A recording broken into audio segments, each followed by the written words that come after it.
Miren, yo he anotado con mucha, digamos, seriedad lo que han dicho ustedes, todas las preguntas, y hay palabras bastante claves que creo que nunca debemos de olvidar o dejar de estudiar. Pero sin embargo, yo les he agrupado en tres partes lo que ustedes han hecho en la pregunta, las palabras claves que ustedes han dado. Uno es, por ejemplo, en el tema electoral, donde ahí hay mucho de lo que ustedes han comentado, y el otro es el tema de las reformas necesarias, y el otro es la búsqueda de consensos. Se habló mucho de consenso. Dice que la palabra consenso hoy cobra más fuerza que antes. Si uno de los grandes desafíos que tenemos los peruanos en general es precisamente lograr ese consenso. Y para lograr ese consenso tenemos que construir otra palabra clave, que es la palabra confianza. Y la palabra confianza se ha derretido, se ha diluido en el escenario político nacional. Prueba de ello es que la población en general no cree en los partidos políticos, menos en los políticos. Entonces ahí hay un gran reto, cómo reconstruir esa palabra confianza. ¿Y cómo se construye la palabra confianza? Con otras palabras claves, con otras variables. Por ejemplo, la palabra coherencia. Es decir, como decía, la mujer del César no solo tiene que parecerlo, tiene que serlo. Si tú dices que eres un político comprometido con tu país, tienes que ser un político comprometido con tu país o con tu jurisdicción en la cual te ha elegido. Y sin embargo, esa coherencia se ve reflejada también en la construcción de espacios democráticos. Y esa construcción de espacios democráticos pasa por otra variable, que tiene que ver con la institucionalidad. Algo que también se ha quebrado en nuestro país. Había hoy hay todavía un espacio democrático que se construyó después de la crisis del 2000, que es el Acuerdo Nacional, donde hasta hoy existe, pero sin embargo no tiene el peso que debería tener. ¿Y por qué? Porque precisamente por dentro ha sido dinamitado, demolido por aquellos aventureros de la política que han llegado a este accionar. Antes, la batalla política era de argumentos, era entre caballeros, pero ahora, sin embargo, ya no se utiliza el sable para el esgrima, para esgrimar políticamente que son los argumentos, ahora se utiliza lo que es el verduguillo. Es decir, lo que comenta Mirta, lo que están haciendo en el Congreso, lo que comenta Lucía, lo que están haciendo como todos aquellos candidatos potenciales o líderes regionales y nacionales, es precisamente la política de la chaveta. Ya no es la del caballero, no existen códigos en la política. Y en ese sentido, quiero decirles de que ese consenso va a permitir precisamente para construir las grandes reformas que el Perú necesita. Y no solamente las reformas, sino cómo es de verdad la política en general. Lo que hoy estamos viviendo no es política. Ustedes científicamente lo saben mejor que yo, que lo que hoy estamos viviendo es cualquier cosa menos política. Es politiquería, incluso diría ni siquiera, porque ahora muchos, si ustedes ven a un X, a uno que dice plata como cancha, no va a decir su apellido, pero ustedes se imaginan. Yo me lo imagino, ¿saben cómo me lo imagino? Sin decir su apellido, sin su nombre. Disculpame que lo voy a decir, pero totalmente, no lo digo por ti, ojo. Con un parche en el ojo, con una pata de palo y con un loro en el hombro. Es un pirata, poco, ¿no? Disculpame que entonces tengas tu... Entonces, yo lo veo así, pero así como él hay otros. Fíjense que en este devenir empiezan a generar cucos. Cucos, por ejemplo, comunismo, socialismo, cuando sabemos que eso no existe, hoy ese debate ideológico, pero sin embargo lo siguen utilizando. Ahora, ¿es importante que construyamos consenso? Sí.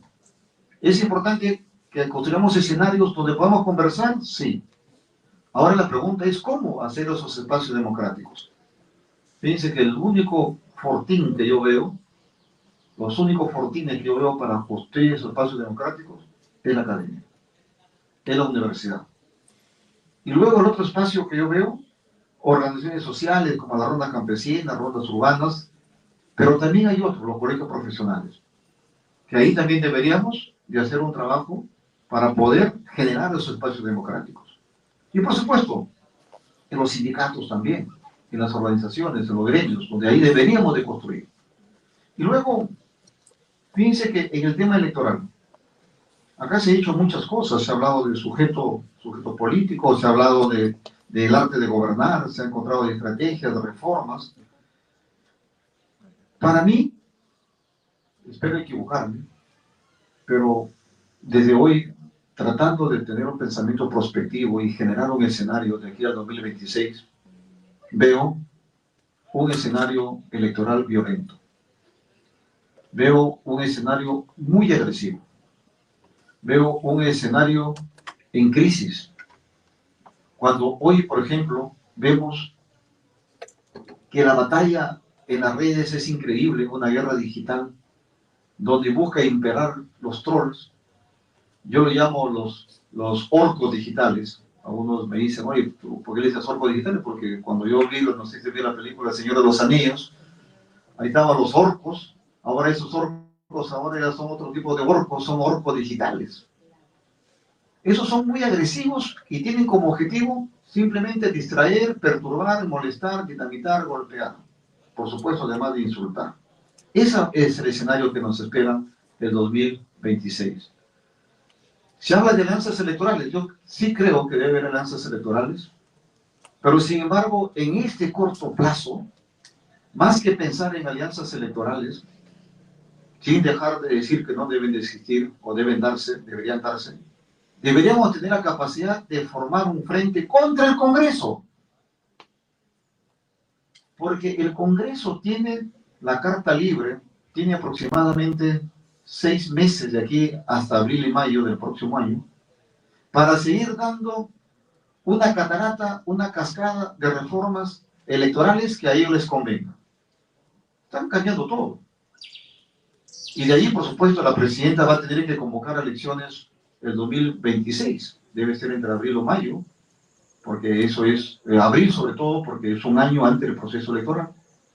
Y hasta esa fecha todavía tienen plazo los congresistas para hacer las reformas electorales. Además de lo que hoy están haciendo, por ejemplo, hasta hoy no definen, ¿hay reelección o no hay reelección de alcaldes y gobernadores? No definen si los movimientos regionales van a quedar fuera del escenario político nacional. No definen el número de diputados. No definen el número de senadores. Porque incluso hoy han creado la figura de senadores regionales y de senadores nacionales. Es decir, elegidos por distrito múltiple y otros por distrito único. Entonces, frente a ese escenario, tenemos que hacer un frente contra el Congreso de la República. Y cada día, por ejemplo, pretenden cambiar de que el Jurado Nacional de Elecciones del presidente sea por 2 años y que sea elegido entre los miembros. ¿Y quiénes tienen lo que tienen la mayoría de los miembros? Los colegios profesionales, el Colegio de Lima, el abogado de Lima, las universidades, perdón, las públicas y privadas, y luego el fiscal, y luego el Poder Judicial. Así es mayoría. Así es mayoría. Entonces, ahí el objetivo es manipular ese proceso electoral. Por eso yo decía que hay que adelantar el frente porque no sabemos si el 2026 van a tener elecciones, vamos a tener elecciones limpias, libres y transparentes, o libres y transparentes. Ese es el escenario. Y por otro lado, sí creo de que debemos seguir impulsando lo que son las reformas para cortar ese círculo vicioso. Fíjense que tenemos que utilizar la tecnología de información y comunicación. Tenemos que utilizar, por ejemplo, la inteligencia artificial. ¿Por qué? Porque así como existe lo que se llama, por ejemplo, nosotros siempre escuchamos la problemática macro.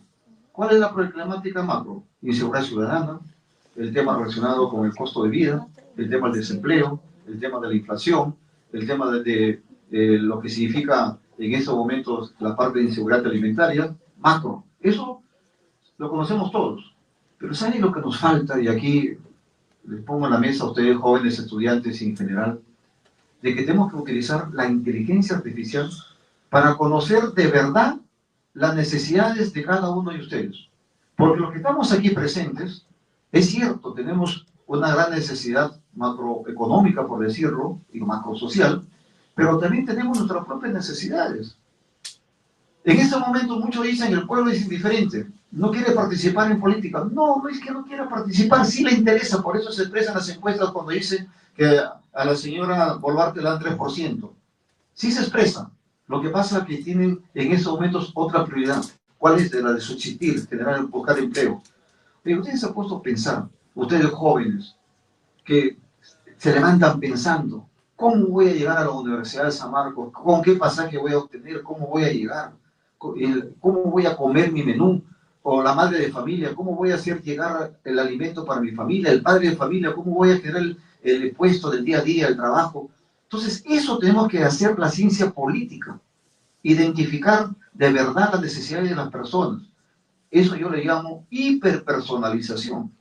Y con esa hiperpersonalización deberíamos de construir una propuesta de abajo hacia arriba que recoja el sentimiento nacional y, por supuesto, plantear las reformas y las soluciones que ustedes muy bien en sus preguntas nos han hecho. Yo la verdad que con las preguntas que ustedes se han hecho hoy, voy a permitirme hacer un ensayo y espero publicarlo. Gracias.